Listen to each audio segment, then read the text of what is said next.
fait chaud, très chaud dans cette chambre de l'hôpital européen. Près de 31 degrés, difficile à supporter pour cette patiente hospitalisée depuis dimanche. Ils ne savent pas qu'on est en canicule et que les personnes de mon âge ont besoin d'être un peu d'attention. Tout le monde se plaint, il y en a qui sont alités complètement, qui font un peu comme ils peuvent avec les papiers, des trucs comme ça, et qui n'ont pas d'autre choix que de subir la chose.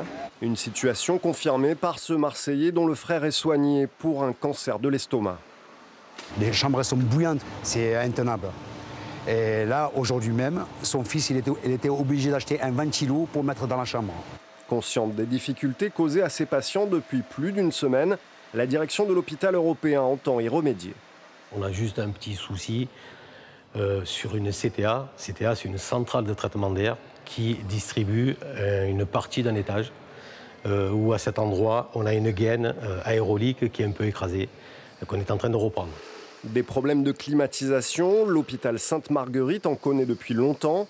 Plusieurs praticiens nous ont alertés, comme cette infirmière du pôle de psychiatrie Solaris qui préfère rester anonyme.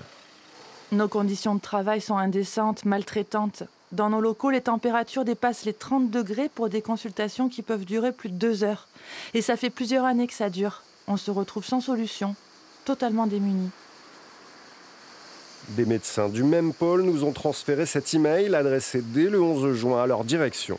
L'été dernier, plusieurs épisodes de malaise vagos, d'attaques de panique et de crises d'angoisse ont été observés parmi les patients, mais aussi parmi le personnel. Si la température intérieure dépasse 33 degrés, nous ne serons plus en mesure d'assurer l'accueil des patients. Contacté, la direction de la PHM nous assure dans ce communiqué que la climatisation est aujourd'hui fonctionnelle dans la plupart des espaces du bâtiment. En tout cas, toujours pas dans ce bureau où la température dépasse encore les 32 degrés.